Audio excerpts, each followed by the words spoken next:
For those of you who may not know, the Academy Forum is a program that is organized and funded by PAMCA. It is to bring to campus outstanding speakers who will engage our students and our faculty and our families. And it is also our pleasure to be able to open it up to the larger community. So we welcome you all. We're really delighted that you've braved the elements to join us tonight. Before we get going with our program tonight, there are just a couple people that I want to thank for making it possible for us. First, Amy South. Amy, where are you? Amy's around somewhere. Amy is our Community Vice President. There she is in the back.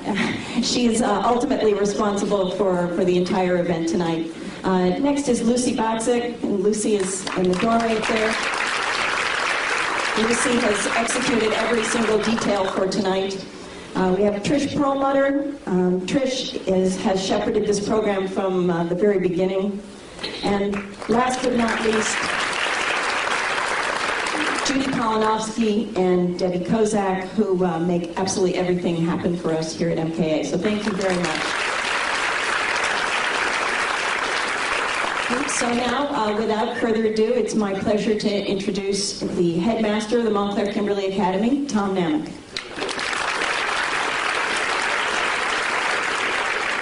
Well, good evening and welcome.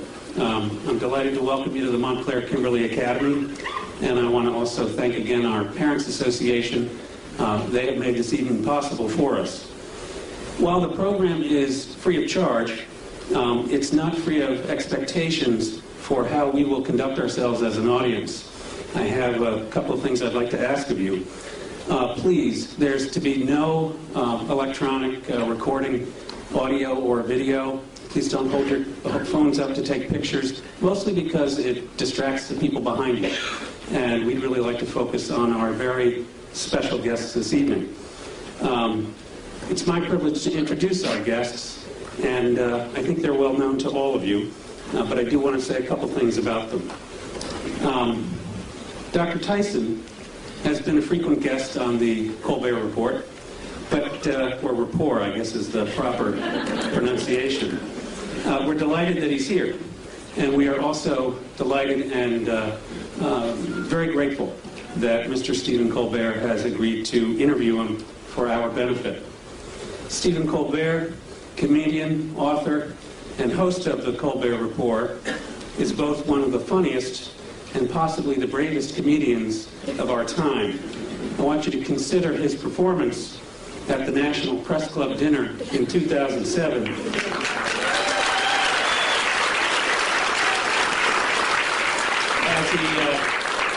As he stood just a few feet from the President of the United States, known to the rest of us as the most powerful man in the world.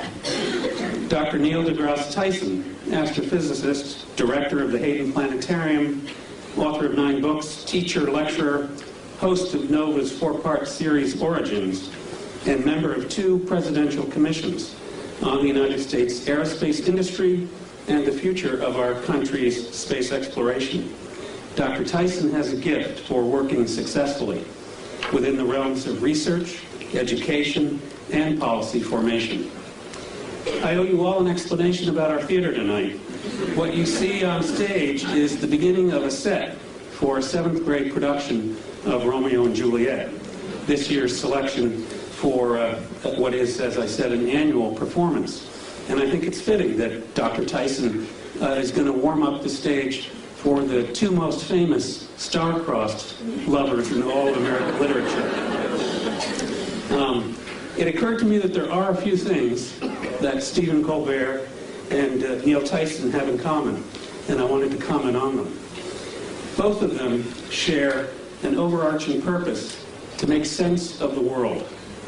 They also share a common strategy. They often look to the stars, human or heavenly, for evidence of how things work. Though Stephen Colbert is far tougher on the objects caught in his gaze, whereas Dr. Tyson is only known to have obliterated Pluto.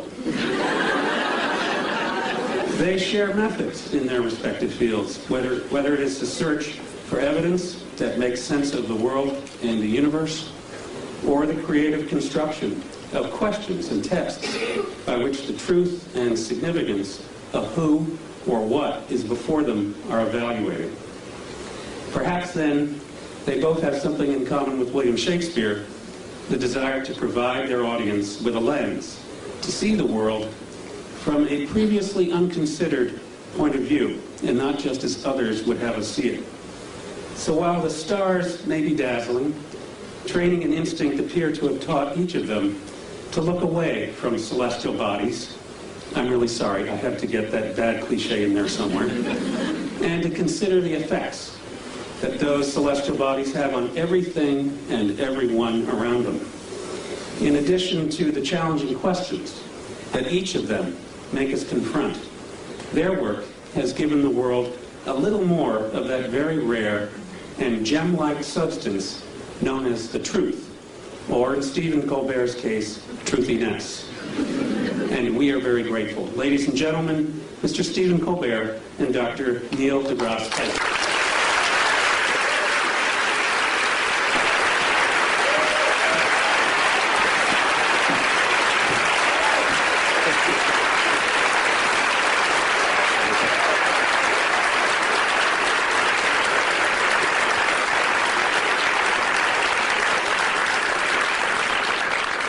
Romeo, Romeo, wherefore art thou, Romeo?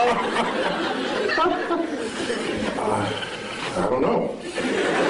Neil, thanks so much for coming tonight. Yeah, no, thank you. Mr. Dr. Neil deGrasse Tyson is, he's been on my show 6 times.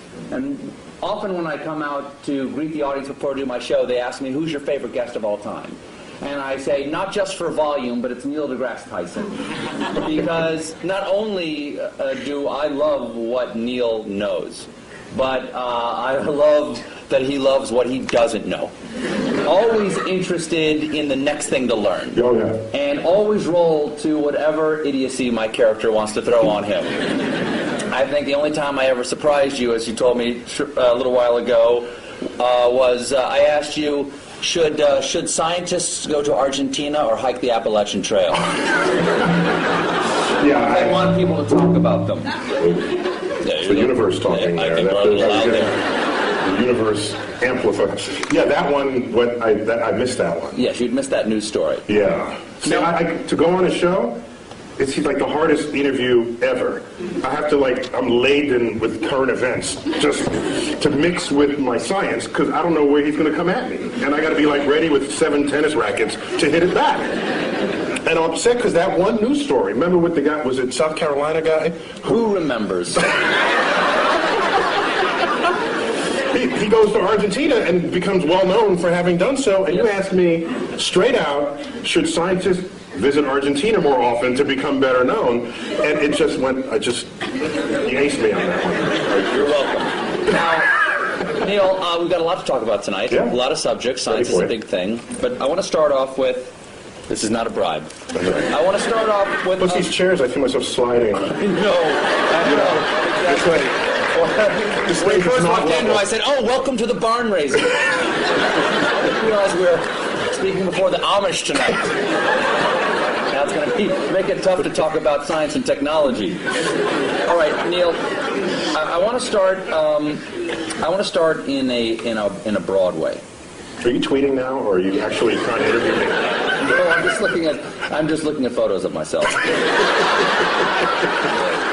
Get a little work done. I need a little freshen up. Now, let me ask you a very basic question. Science, from scientia, Latin, meaning knowledge. I didn't take Latin, but I'll take your word for it. Is it better to know or not to know? I think, well, my blunt answer is it's better to know. All right. But that is debatable, though. Well, I said it's my answer. Yeah. I mean, somebody else might have a different answer. For instance, Oedipus might have a different answer. Yeah, I mean, I think... Is knowledge always a good thing? I have to say yes. Why? Because it empowers you to react and possibly even to do something about it if something about it needs to be done. Okay, but who we are is what we know, right? Part of who we are is what we know. And our identity is often based on how we see the world. Yes, and our personality for sure. And if we learn something that does not jive with how we think about the world, won't we have to re-examine who we are? Yeah, it could mess you up. Yeah. Yeah. Once again, I'll go back to Oedipus. He plucked his eyes out rather than know anymore. Yeah, well, people back then, they did stuff like that. Yes, people back then, not people today. So I think there are people who would not know, who would rather. I remember the old days. I don't know if it still happens. A doctor would find out if you had cancer, they wouldn't tell you. They wouldn't tell you. Give it to me straight, Doc. Yeah, and why would you even have to say give it to me straight unless there was a day when they didn't give it to you straight? If I have 5 years left, I want to know I have 5 years left. Because I'm going to do something different in those 5 years. Neil, yeah? I have some terrible news. But there are some people who don't want, there are some people who don't value science. And if they don't value science, are they valuing ignorance? Yes, but I will not pass judgment on them. What I will say is, if they are at maximal comfort in their ignorance, fine. Except that they will not be the participants on the frontier of cosmic discovery. They will be disenfranchised. Hello? Hello? I'm sorry, I've got a phone call. Hello? I'm sorry. I have to take this. Hello? My mic isn't working? Hello? Now who's in control? So they won't be in control of the next, won't be participants. No, they won't. Not only will they not be on that frontier making any discoveries, they're not in a position to enhance their life for having access to those discoveries themselves. Can knowledge ever be a bad thing? I don't think so. What about actions that knowledge takes us to? Do you think that Oppenheimer, when the bomb went off, and he said, "I am become death, destroyer of worlds," do you think he perhaps questioned for a moment whether the knowledge they achieved that led to the creation of the bomb perhaps should have been left undiscovered? Do you know what he said in response to those kinds of questions? Yes. He said, because people said, have you usurped the power of God? Have you? And he said, if God didn't want this power to be there, he shouldn't have put it in the atom in the first place. Kind of an interesting point, I think. What he's saying is that the world is accessible to us. So would you say, don't smelt the ore and make iron and make a sword out of it because you could cut yourself? Back then, that's the counterpart statement from the Iron Age. And if you were around back then, you'd be sitting in this chair saying, don't make the sword, because you would unleash evil on the world. Okay, I'll step back from don't make the sword. How about don't lick the flagpole in February? Yeah, you will learn something. You will learn something, but at a price, Neil. that'd be data. It's a data cost. It is. Yeah. There is a data cost for that, isn't it? Yeah. Also, Adam and Eve. They ate of the tree of knowledge of good and evil, and they paid a price. Yeah. So God does put things into atoms he doesn't want us to know about. However, I think Yes? I don't want to blame the knowledge. I want to blame the behavior of people in the presence of the knowledge. So maybe we need better knowledge management. Do you think that scientists go? You can applaud him. He's the hero. Well, how about this? Do you think that scientists should be allowed to do anything they can? I heard a big no over there. Someone just said no. You know, people made fun of him for doing this, but during one of President Bush's State of the Union speeches... Bush 1 or 2? Bush 2. He said he warned against man-animal hybrids. Okay? And a lot of people, like me, made fun of that by showing pictures of, like, Senator Alligator Man going, boo, boo, yay, man-animal hybrids. But if scientists could make man-animal hybrids, wouldn't they? There are scientists who want to make man-animal hybrids. Should we make man-animal hybrids? I ask you, Senator Tyson. Should there be any limits like that? I think there's some creepy things about that, and I've met some scientists who would think that'd be an intriguing thing to do. Yes. Okay? I think we as a society, as a democracy, what we should do is come to some understanding of what the prevailing social mores are. And no, science should not cross those barriers. And by the way, scientists are often ones to try to prevent that. Einstein among them, for example. He didn't want to make the bomb after he first told Roosevelt he should make the bomb. He changed his mind because his conscience, his moral conscience, descended upon him.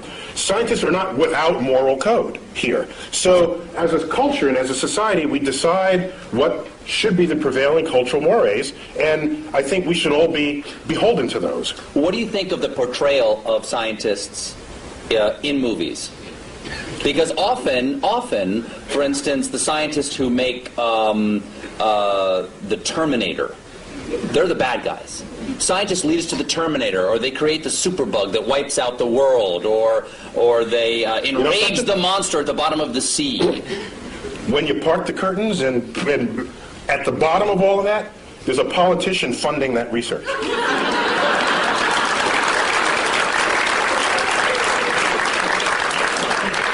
Is this working again? It is? No, it's not. He says yes, you say no. Yeah, we got it. We're getting bad data. Just trying to... We're good. That was good. That's good? You're good. Oh, yeah. You're good. So, scientists don't lead marching armies. Scientists don't invade other nations. Scientists, yes, we have scientists who invented the bomb. Yes, but somebody had to pay for the bomb, and that was taxpayers. That was war bonds. There was a political action that called for it. So everyone blames the scientists. We are collectively part of a society that is using or not using, to its benefit or to its detriment, the discoveries made by science. And at the end of the day, a discovery itself is not moral. It's our application of it that has to pass that test.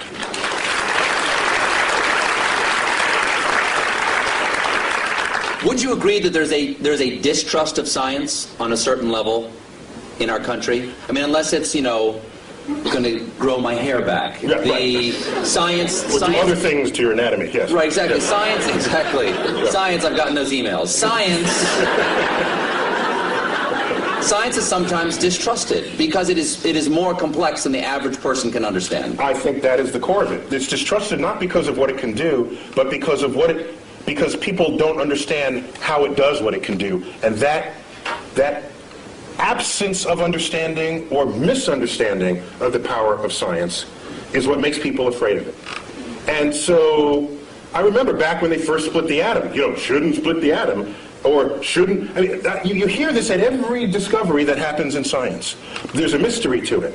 For example, irradiated foods, in France they call it frankenfood, all right? Which is kind of a cute word when you think about it. But it makes food last longer, and you're healthier for it, you don't get sick from it. And so from it turning bad. In fact, NASA does it all the time. NASA can make a slab of meat. You wouldn't necessarily put this in your refrigerator, but NASA can make a slab of meat that'll last 30 years. I tasted it. And? Delicious? No, it was, there's some restaurants' food reminds me of what that tasted like. But I'm just saying that just because you don't understand it doesn't mean it's bad for you. Go figure out how it works. That's why we need a scientifically literate electorate, so that when we go to the polls, you can make an informed judgment. And you can draw your own conclusions rather than turning to a particular TV stations to have your conclusions handed to you. Now, Arthur C. Clarke. Comedy Central accepted. Exactly. Okay. You know Arthur C. Clarke's famous dictum about sufficiently advanced technology. Yes, it is. Arthur C. Clarke had several laws of culture and the world, one of which was any sufficiently advanced technology is indistinguishable from magic. So, if something gets too complex for the average person to understand, It's magic. It's like magic. And you have powers that I don't trust because I don't know what you're going to do with it next. Whereas if you understood how it worked, you say, "Hey, give me one of those." I mean, that's how that would work. That's how that plays out. do you think that's where the debate over? I think that's where the debate over evolution and creation science comes. Is that the complexity of evolution is so grand that it is hard to conceive of how the incremental changes come. And once something becomes so complex that I can't understand it, there's nothing between that and God saying, let it be. Well, one of the beauties of evolution is that that complexity does not come about from complex ideas. The ideas are actually quite simple. And you can show on a computer how those simple forces can generate complexity given enough time and enough variation in environment, which is just what the history of the Earth supplies. So science literacy is an important part of what it is to be an informed citizen of society. Let's get away from our understanding of science, or lack thereof, and get to science itself. Okay. Okay. I'm with you. Here's a transition from talking about us mixing science and religion and getting back to science. God is truth, people think. Okay, some believe God is truth. Truth is beauty. Is there anything in science to you that is beautiful? Or rather, what is the most beautiful thing that you know of in science? E equals MC squared. Really? Oh, it's awesome. It is. So that equation doesn't just have a great publicist. It's actually... Because everybody knows it, but also everybody knows Coke. You know, it's like Right, the yeah. Coca-Cola of science. Yeah, you learn E equals MC squared before you even know what any of those symbols mean. You hear it in elementary school. It's a gorgeous thing. It's What is beautiful about E equals MC squared? First of all, tell everybody what all the pieces mean. Well, E stands for energy. M is mass. C squared is just the speed of light squared. That's just, ignore that for the moment. The thrust of that equation is that energy and mass are equivalent to each other, which means you can transmute one into the other and back. What makes it extraordinary is that that hardly ever happens in our everyday lives, yet it's going on all the time in the rest of the universe. And so we're in this little pocket of where E equals MC squared never happens. is not visible. It's not visible. It's not happening in our lives. No. But if it did, the world would be really different. Light coming from that bulb would all of a sudden pop into a particle, and the particle would combine and pop back into light again. Would it hurt? It can, yeah. It would sterilize you. There's a lot of, yeah. The kinds of particles that would do that they would sterilize you, yeah. That'd be bad. I've had my kids. Yeah. So it goes on in the center of the sun. It went on at the Big Bang. It goes on throughout the universe, wherever it's hot and heavy. That's what. But what is beautiful about it to you? It's simple. It's simple, yet it accounts for hugely complex things. And for me, that is where the beauty lies in the truth. No. If I had to give you a complex theory to understand a complex phenomenon, send me home. Because what's the point? Well, now there's no tablet in the sky that said it had to be simple to end up being complex. It's just a remarkable fact about the universe. So why not celebrate it? The fact that pi, right? Let's say the numbers together. 3.1415926. Well, we got a few That's geeks over pretty good. there. There's a nerd fest We out got there. a That's geek thing beautiful. going on over there. Not bad. The fact that you take a circle of any size, a circle the size of the universe itself, and divide it by its own radius, and you get that number, that's beautiful. I have to pause, and I get misty thinking of that. I'm sorry, that's just another one, that the atoms and molecules in your body are traceable to the crucibles in the centers of stars that manufactured these elements over its lifespan, when unstable, on death, exploding its enriched guts across the galaxy, scattering it into gas clouds that would ultimately collapse and make a star and have the right ingredients to make planets and people. Which means we are part of this universe. As I've said many times, and goes back, not only are we in the universe is in us. That is a profound concept. And it was, I think it's the greatest gift that astrophysics gave culture in the 20th century. There's a research paper in 1957, and I say that because one of the authors just died, like 2 days ago, Jeff Burbidge. Burbidge, Fowler, and Hoyle. One of the most famous research papers that no one ever heard of. You know why, I think?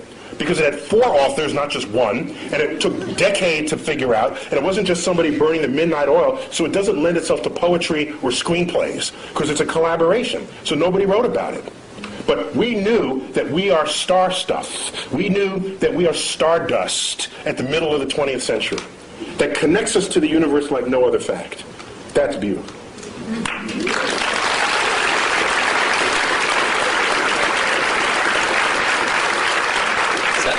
Sounds like you have written poetry about it.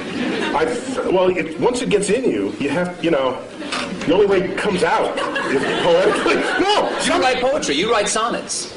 I don't know if they're sonnets, but occasionally a word rhymes in it, and I don't know what to call it. But sometimes if you feel deeply about something, I think the greatest poetry, not that I'm an astrophysicist, right? That's my disclaimer. Mm-hmm. But some of the greatest poetry is revealing to the reader the beauty in something that was so simple you had taken it for granted. That, I think, is the job of the poet. And so, the simplicity of the universe, which started this part of our conversation, I think, if it doesn't drive you to poetry, it drives you to bask in the majesty of the cosmos. So what drew you? You said that this is the beauty of astrophysics, or the gift that astrophysics gave us in the 20th century. What drew you to astrophysics? Take us to Neil deGrasse Tyson before he's an astrophysicist. Take us to who you are now. I'm living in the Bronx, which in vernacular would be the Bronx. And I'm in a building... Not a lot of stars. No, there's like a dozen or so in the night sky. So you do not have a relationship with the night sky as a city dweller. And my parents, I have a brother and a sister, they would take us to, each weekend we'd go to visit museums and other sort of cultural things in the city. And one of those weekends we went to the Hayden Planetarium. The local planetarium, the one right there in Manhattan. And you sit in the chair, and the lights dim, the stars come out, and I said, "Oh, that's a nice hoax, that can't be real. I'll enjoy it while there's it, but that's fast. They think there's that many stars up there. Like, what kind of, are they pulling my leg?" And a couple of years later, I go out to Pennsylvania in another trip that we took, and I looked up at the night sky, and what persists to this day, and what is an embarrassingly urban thought. I look up at the night sky from the finest mountaintops in the world, and I look up and I say, it reminds me of the Hayden Planetarium. It's embarrassing.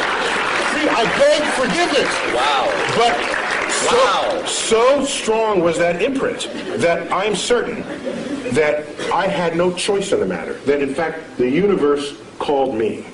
And I wonder that if I'd grown up on a farm and the universe and the sky was just always there, I wonder if that would just have become wallpaper to me, and I wouldn't have then been struck by it as I was at age 9. I'd never known anything of it. And then it just slaps you in the face. And from then on, I was hooked. It took 2 years for me to figure out you can do that as a career. But starting at age 11, you asked me, that annoying question adults ask kids, what do you want to be when you grow up? I heard a comedian say, you know why they ask? Because they're looking for ideas. That was Paula Poundstone who said that. If you had asked me from age 11, what do you want to be when you grow up, I would have told you flat out astrophysicist. And my whole life aligned to that. Got a telescope, got a camera, photographed it. All my science fair projects. One was getting the spectra of the sun and analyzing features in the spectra. I built the spectroscope. So I was like nerd kid, card carrying. But I was bigger than other kids, so I was insulated from a lot of what might otherwise happen to nerd kids. But you wrestled too. I was captain of my high school's wrestling. I've seen you in that wrestling outfit. You can rock a singlet. Well done. Now, singlet is what you call the one piece. They know. Okay. So you wanted to become an astrophysicist. That leads to another question, which is, You know, is it better to not to know? It's better to know. Can it be beautiful? Yes, it can be beautiful. Is science a thing, or is it a way to look at the world? Is it a verb, or is it a noun? It is both. The world is not just, is it this or that? Is it a planet or not a planet? It's sometimes... You must choose. It's fuzzier than that. Sometimes... So if I have a lot of facts in my head, if I can absorb a lot of facts, am I a scientist? No, you're a fact memorizer. In fact, I'll accept that as a compliment. Our academic system rewards people who know a lot of stuff, and generally we call those people smart. But at the end of the day, who do you want? The person who could figure stuff out that they've never seen before, or the person who could rattle off a bunch of facts? At the end of the day, I want the person who could figure stuff out. And science... Say if we're trapped on an island. Exactly. What, you know, the professor on Gilligan's Island? It's not a matter of how many facts he can recite. It's like, there's a coconut, and there's a thing, and you have a ham radio. That's exactly. Okay? Seawater, you stir the salt water. You put the wires up to Gilligan's fillings, and then you listen to his ear. Listen in it. So it's an understanding of the relationships. While we're on it, Ginger or Marianne? Totally Ginger. Ginger. Complete. That was like, she came around the wrong time of my life. I'm telling you. It was like Ginger all the way. For sure. So it's a way of approaching the world. It's a way not only of approaching the world, it's a way of equipping yourself to interpret what happens in front of you. I think of science, the methods and tools that enable it, as kind of like a utility belt that you walk around with. You know, and you come upon something. Are you a superhero? Yeah. In your mind, are you super science? Actually, when I was a kid, I wanted to be Mighty Mouse. When I was a kid, really, I wanted to sing opera as I went to sing. I am to save the day. Yeah. So it's a tool belt. It's a tool belt. It's a utility belt. Utility belt. Sorry, because I'm picturing you in the singlet with the utility belt. Yeah. It's a tool belt. The difference is a tool belt. You know, if you have a hammer.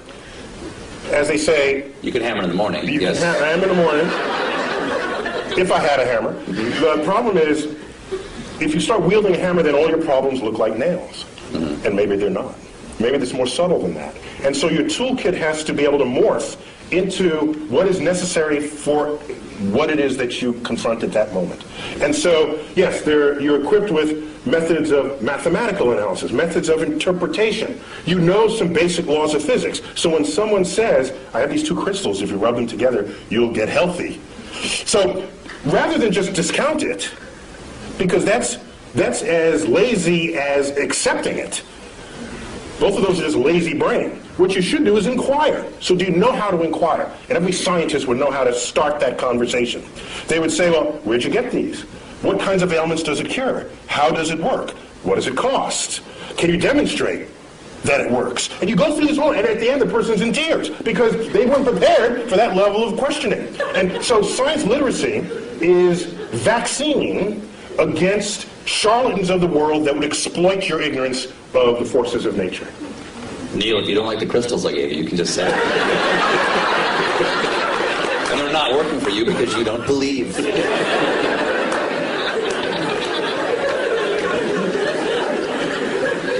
Is there any science fiction you admire? Or that you enjoy? Or do you see the holes in science fiction and go, I can't enjoy that? Of course he would know the effects of a neutron star. He doesn't know tidal forces? Like, do you have that problem? Got that right. He's got that right. Do you have that problem? I only have the problem if the movie is marketed for its accuracy. Number one. Number two, they got to get some basic science right. After that, I'm okay. So, for example, in the latest Star Trek movie, they had this liquid. The red matter. The red matter, thank you. Release the red matter. Release the red matter, and you drop it into the core of a planet, and it turns a planet into a black hole. I thought that's kind of cool. No, what was a little weird was... Why didn't it turn the ship into a black hole? No, because they had the special apparatus that surrounded it. And the apparatus did what? It's an anti-black hole apparatus. I'm okay with that.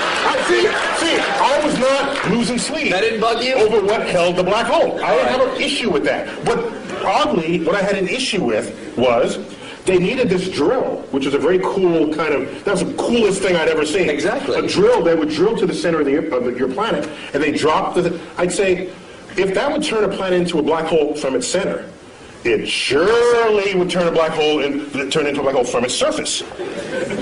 So you drop it on the surface. What would Kirk and Sulu fight on? I know, right? They had to fight on the platform. So I'm okay. I got angry with Jim Cameron about Titanic.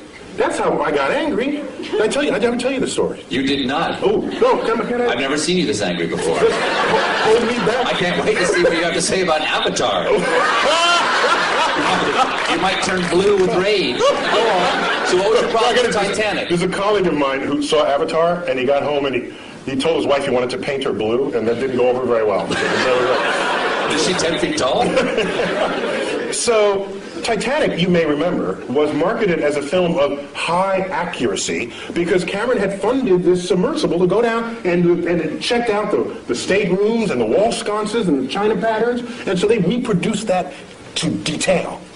And so here they recreate the ship for the movie. Can you double check that? No, because he had the submersible. You just have to trust him, okay? No, you got to trust him. So now, the ship sinks, yes. Right? Did I give away the... Well, you see the movie yet? I'm sorry. Okay, so the ship sinks. I do, I remember. You remember it, okay? Very sad. And here's Kate Winslet on the flow. Remember that? And Yes. she's delirious. This isn't the scene where she's naked. Oh, sorry. Go on, She's go on, kind she's of like dressed. that for Okay, that go too. ahead. No, she's on the flow, on the whatever, the plank, and all right, she's looking up. We know the date, the time, the weather conditions, the longitude, the latitude. We know all of this about the sinking spot of the Titanic. There is only one sky she should have been looking at, and it was the wrong sky.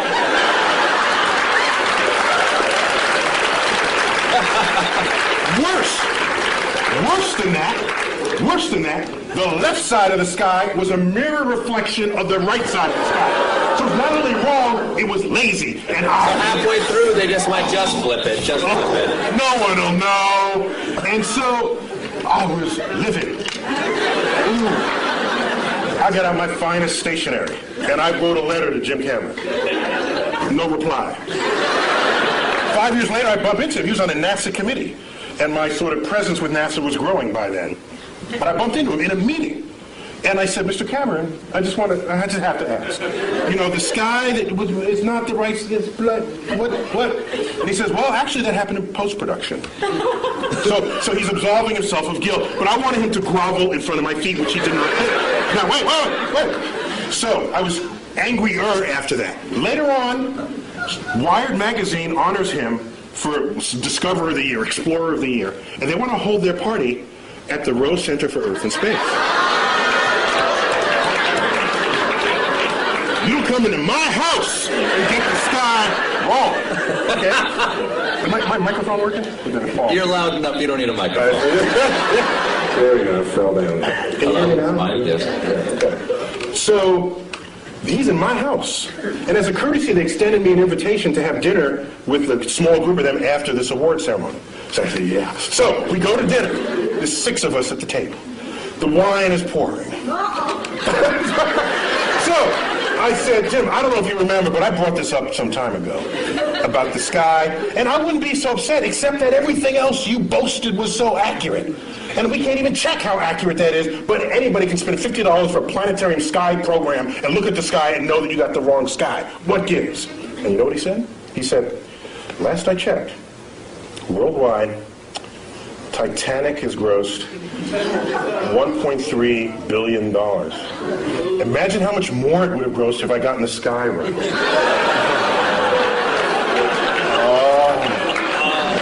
Oh, man. So sorry. That. If I had a tail, it would have been like between my legs, and I would have. And So I think you won that conversation. No, actually, I did. He retreated into his bank account. here's what But happened. you know, but that money will all eventually be gone, and he would still have gotten the sky wrong. Oh, that's an interesting point. That's right. The sky will Outlived even James Cameron. However, as dejected as I was, 2 weeks later I get a phone call. Forgot the guy's name. He calls me up and says, "Hello, it's Dr. Tyson." I said, "Yes." He said, I forgot his name, Johnny Smith. "I work in post-production for Jim Cameron.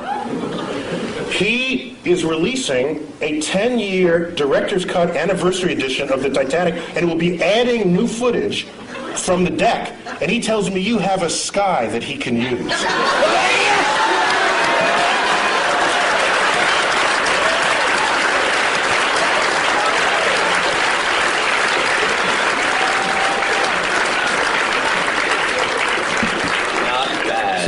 Not bad. You got your taste, right? You got a little taste, yeah, right? it was good. Oh, no, I'm not. I'm a public servant. I don't need pizza today. Me too. So if you're gonna claim it's right, then I'm gonna hold you to it. If you're not, then I'll just sit back and enjoy it. What is You know what I don't like? I don't like is the people who you go see a movie with who read the book first. Get rid of them. They don't belong in the movie theater. All right? It's like, the book was better. Well, get the hell out of it. Get out of the movie theater. Then go back to your book. Leave me alone. Those people I can't stand. Stay home. We should not go to the movies together. Now, okay, I got three different things. What is the latest discovery in astrophysics that we should all know about? One of my favorite. I got to go back maybe 6 months for that, 8 months, man. Okay. Okay. Well, we discovered water on the moon. That's kind of cool, because where you're going, you want there to be water. All right? That's a good thing for life. But what struck me the most, earlier in 2009, we discovered methane on Mars. Methane. If you have a gas stove and you live in a city, chances are it's methane. It's a flammable gas. You say, well, so what? Who cares? Except that methane is the byproduct. It's a part of the gaseous effluences of anaerobic bacteria, which on Earth operates deep in the intestinal tract of farm animals. That's a very scientific way of saying there are Mars farts.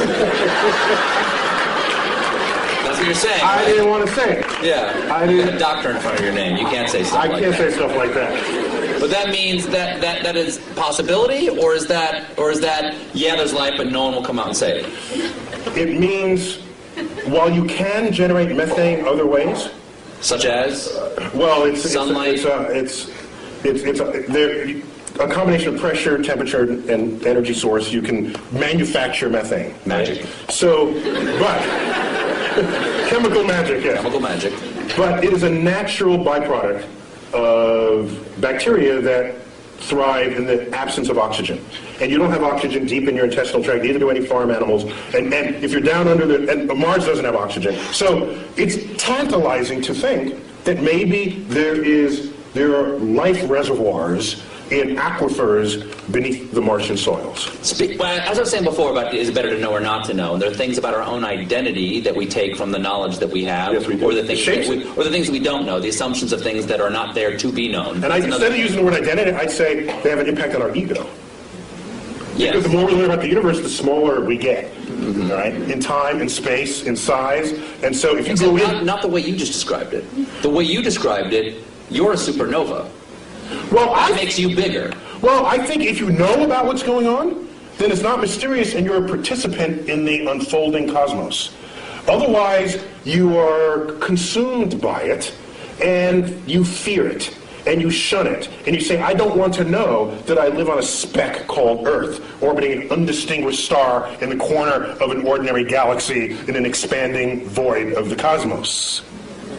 There are some happy thoughts in there, like understanding how that worked, recognizing that the human brain figured that out. That's kind of cool. There's a lot we still don't know, but what we do know, I think we can sit proudly and celebrate what we know about the universe. Maybe now, not every one of us figured it. Took a few key people like Newton and Einstein, but we learned what they taught us, and each of them stands on the shoulders of giants that came before them, just as the quote goes. Let's celebrate it, not fear it. But if we found out that there was life someplace other than Earth, what do you think that would do to our identity or our ego? It may signal a change in the human condition that we cannot foresee or imagine. I think it would. Now, I think the issue would be not if we find bacterial life, which is kind of what we're looking for now. Bacterial life, there's no question about whether in our mind's eye we reign supreme over bacteria, although it can win. Bacteria, do you know in 1 linear centimeter of your lower colon lives and works more bacteria than the number of people who have ever been born in the history of the world? So in fact, we are just hosts for bacteria to lead their lives. So from the point of view of a bacteria, we're just a place to live, a dark, warm place to live. But we're a planet, and they don't believe there's bacteria in any of the other planets. that'd be an interesting sci-fi novel. So the real issue is, if we find life on another planet that's smarter than we are, that would totally mess with our ego. That'd be the last, nail in the coffin of our ego. That used to be, well, we're humans, and we're on Earth, and Earth is small, and sun is insignificant. That'd be the last one, and I don't know how we'd be able to handle that. Do you think that there have been discoveries that have happened? For instance, I have heard discoveries that have changed our point of view about the universe that we are not aware of, that they've changed. In other words, the change has been so gradual, we don't realize we see the world differently. Has E equals MC squared, because that's coming up on 100 years? I'll tell you. Yes, it is, actually. Well, no, we're past the age. Last year was 100? No, 1905, so 2005. Okay. But So I got one for you. has that changed us? I got one for you. In the 1920s, which was a watershed decade in the history of science, in that decade, we discovered that not only our galaxy, the Milky Way, is not the only existence of anything in the universe, that there are other Milky Ways out there. That recently? 1920s. Was it just the optics didn't exist for that? We needed a big enough telescope, and Edwin Hubble wielded all the glass that's necessary to accomplish that back in the 1920s. He said Hubble, before the telescope, was a man, and had his own telescope, the biggest of its day, and he made that discovery. That there were these spiral fuzzy things in the night sky. We thought they were just local to us. They're whole other systems of stars. 100 billion stars unto itself, outside of our system.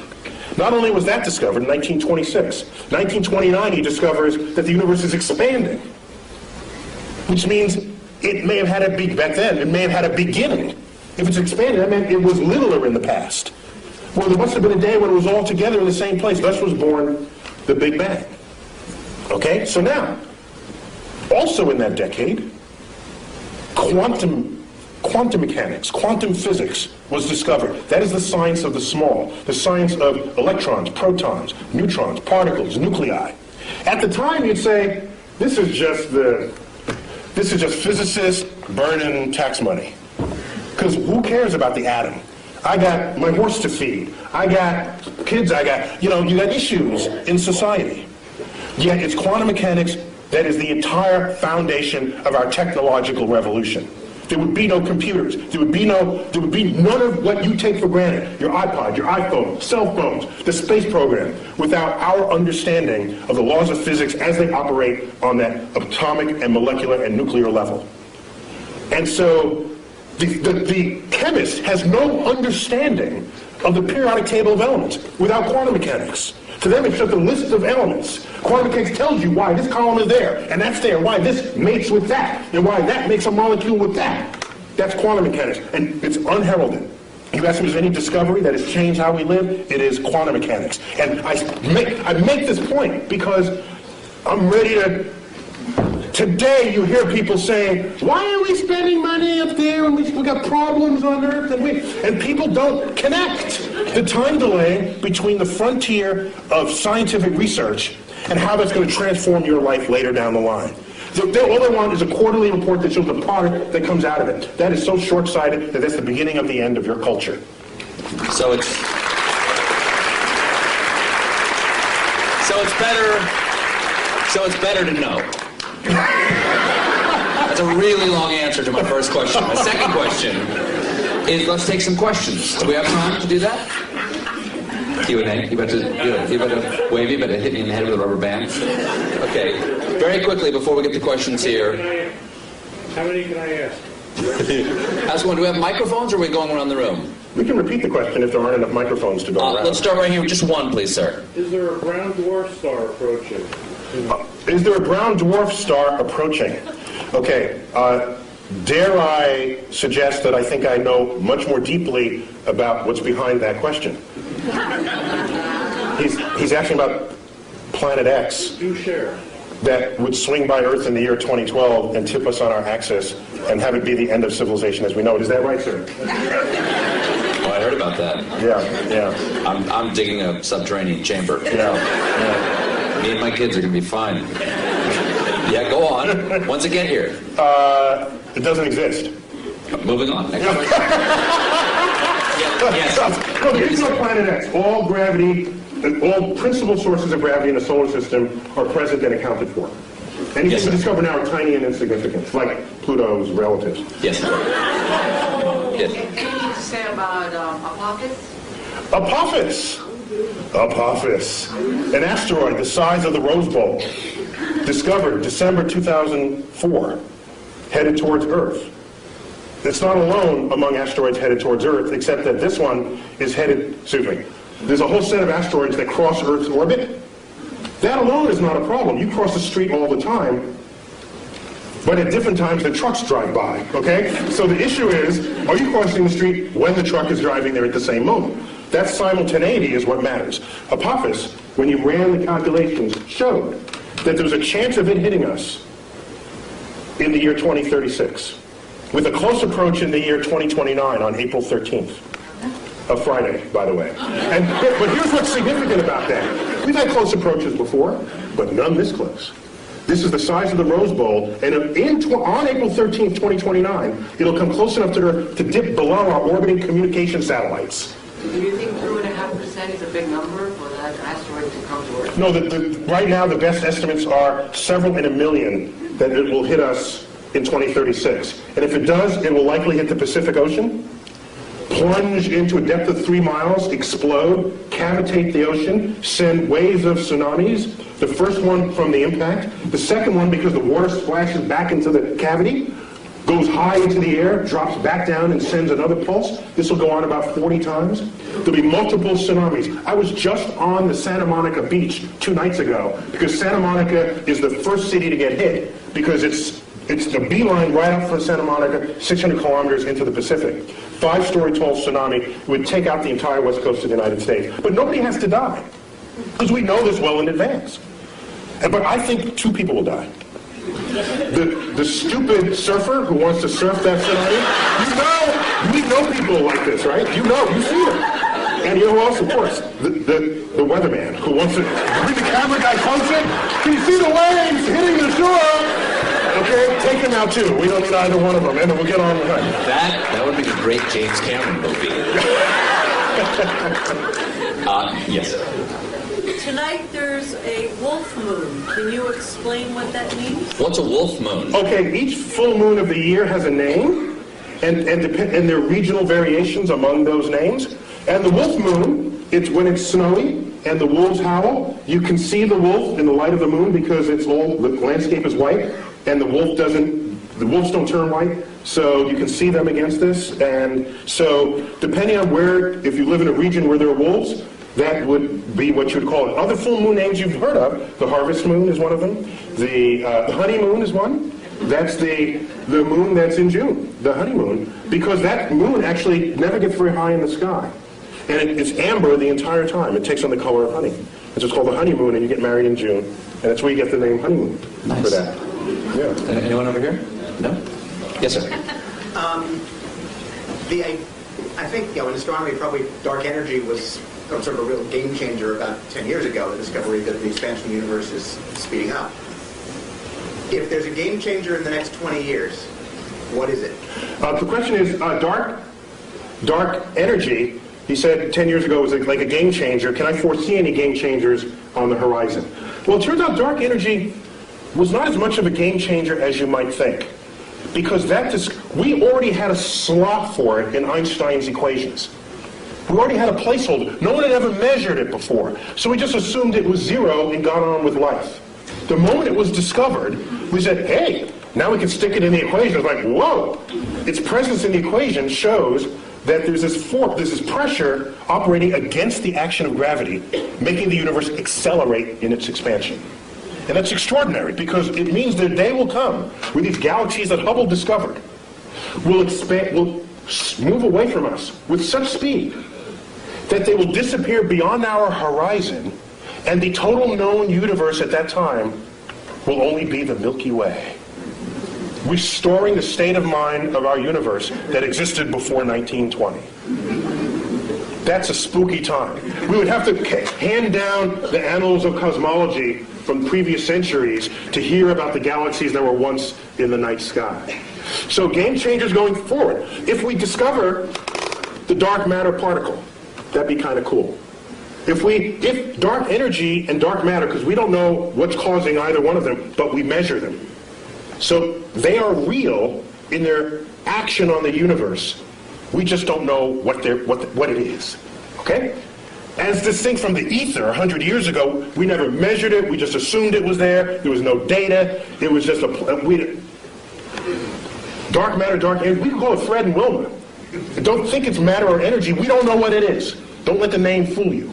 I'll for henceforth call it Fred and Wilma, okay? So, with Fred and Wilma, these two things, it may be a game changer. Once we figure out what it is, it's a new particle that then we can exploit to our benefit in the same way our understanding of quantum physics enabled us to exploit the behavior of atoms and nuclei to our benefit. So a new kind of physics would transform how we live. Yes, that's one way I'm thinking about it. Is Pluto going to be excised, so not that it being sent it out, but because the ice will expire quickly? Will Pluto not only be humiliated by Neil deGrasse Tyson? You may not know this. That's not the word she said. She used that word. Excised from the family of planets. Neil was on the group that gave the recommendation that Pluto be demoted, correct? We thought differently about Pluto's identity than Pluto did, and other supporters of it. We just grouped it with other icy bodies in the outer solar system that, at the time, were being discovered. Don't shoot the messenger. Pluto was alone for 65 years, and so you can't have a category of one. That doesn't work in science. You need a few things to make a category. So he's okay. It wasn't a category, there was a planet. Well, yeah. My very elegant mother just sat upon 9 porcupine. Now she just sits upon 9. It doesn't make any sense. Yeah, it doesn't make any sense. Where's the porcupine? If she's that elegant, she wouldn't have sat on a porcupine, I don't think. So once we found other icy bodies, all we did was group them together. We said, Pluto, we found family for you. In fact, we think you're happier there, because now you're one of the biggest icy bodies. And rather than a pipsqueak planet. You sent Pluto to a farm upstate to run and chase rabbits. It's much happier there, kids. It's happier there. And I didn't do this alone. Is there a supergiant beyond Pluto that pulls comets in? Is there a chance there's something out there that's drawing? There was a hypothetical star, which is related a little bit to what led to this invention of this the brown dwarf that you won't talk about, but you and I know, yes. Yeah. There was come down to the bunker too. There was a suggestion that there was a companion star to the Sun, provisionally called Nemesis, that had this long orbit that would jostle comets in the outer solar system and send them raining down on Earth, creating mass extinctions, accounting for the extinction episodes in the fossil record. But it was an interesting hypothesis that was never supported by data, and so when you're not supported by data, you discard the hypothesis. That's how science works. You don't believe something just because you want to, or think something's true just because it feels good. At some point, you've got to confront the data. So getting back to the point... You've never been in politics. So getting back to the point, the recognition that Pluto is made half ice, and ice evaporates, so will Pluto one day disappear? No, Pluto's too far away from the Sun for that to ever meaningfully evaporate and disappear completely. Yes. What was the point of the Large Hadron Collider? What was the plan, did you say? The point. The point of What, the Large what Hadron was the Collider. point? He speaks in past tense as though we're done with it. We what just is? turned on the switch, the Large Hadron Collider in Switzerland. The point of the Large Hadron Collider was to embarrass America, to make us feel bad that we didn't have our collider built back in the 1980s when it was first funded. That's the whole point of the Large Hadron Collider. It's Europe saying, ha, gotcha this time. Now, apart from that ego bit, it's to probe nature on levels of energy never before seen. And right now it's hard, it's practically impossible to discover a new law of physics on your tabletop. We've been there. We've done that. And almost the entire history of physics is go to the edges of your points of exploration and then take a step beyond that. You're bound to discover something new. It's like climbing the next mountain, crossing the next valley. So, the Large Hadron Collider, the energy inside that particle accelerator will exceed the energy of all accelerators that have ever been built before, probing nature as never previously imagined. What is the Higgs boson? Higgs boson, that's a particle proposed that you can think of it as a kind of a, it's like a, think of it like molasses. Okay? Well, okay, not molasses. It's a field through which all particles move, and the interaction of those particles with that field endows them with the mass that we measure for them. It is granting them the property of mass. We have yet to find this particle, but if we do... So mass is not explained presently. That's correct. We just measure... We don't know why we get fat. we don't know why something has mass right now. That's correct. And so we... Now, let me ask you something. If you build... let's say you build an equation this way. You've got an equation over here, you built it, and it's a house, okay? And you've got another equation over here that works. It's another house. But in your mind, you think, these two houses are actually probably should be one house. You invent something that fits into the shape between the two houses, right? Yes. Like you've got a shape between the houses. Goes, okay, there's something in the universe that is the shape of the space between these two houses. Yes. Does that necessarily mean that thing is there? The history has shown that almost every time we propose something that connects one house to another, if those two houses themselves work, there's something in between them connecting the two. For example, in 1930s, we had this experiment with, it's the 1930s, quantum physics is in place. We start probing the atom. We find out there's an atomic reaction, a nuclear reaction, where there's some missing energy. We account for all that, and there's something missing. If we say this much energy here, and then it's missing here. And we swear we accounted for everything. Fermi comes up, a famous physicist, said, I bet there's a particle that came out of that reaction that escaped with the energy before you had a chance to measure it. E equals mc squared. Well, that would have endowed that particle with its energy to do so, the mass to do so. And even MC squared is in every one of these, it's all over the place. It's written with E equals MC squared. The point is, he hypothesized the particle, gave it the properties that it would have to account for what was seen. That's your conduit between the two houses.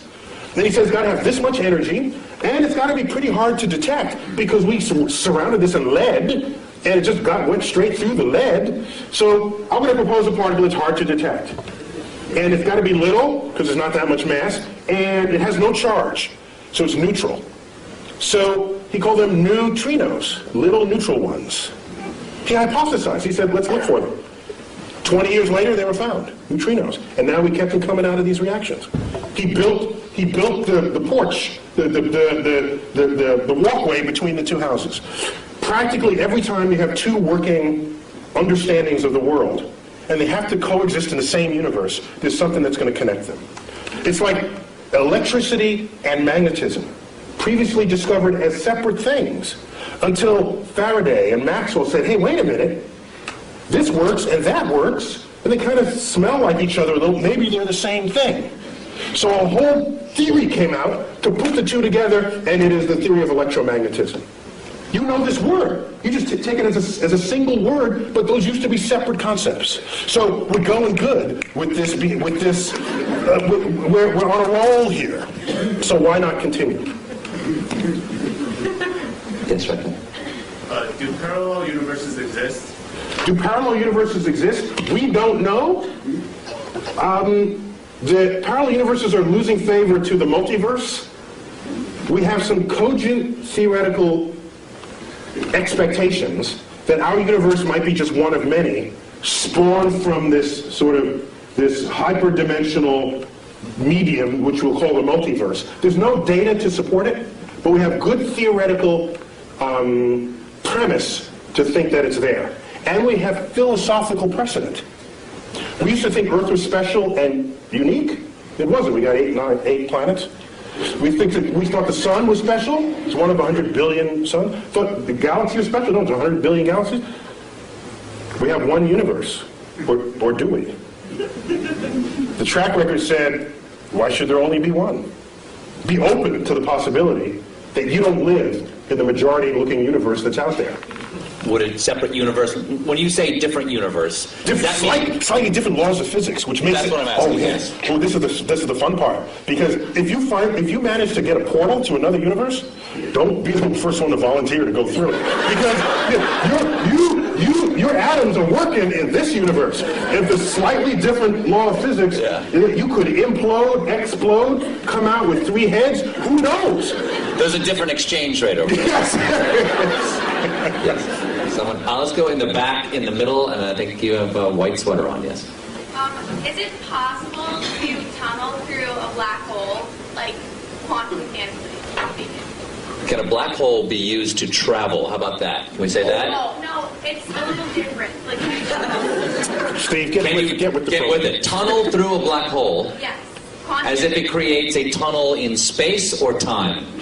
Quantum mechanically is what she said. Quantum mechanically, can you tunnel through a black hole? I'm not going to try to interpret this one. Well, I have to ask, did you want to land someplace else when you're done, or are you content with being dead when it's over? I need to know before I answer. I guess it's okay if I die. It's okay if you die. For science. For science. Stephen Hawking showed just recently that, and for me this was kind of spooky amazing, that black holes remember everything that they have ever eaten. Which means it's not a tunnel to anywhere.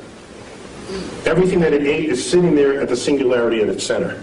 Now the spooky part, that's not the spooky part. The spooky part is, Stephen Hawking showed 40 years ago that black holes can actually evaporate.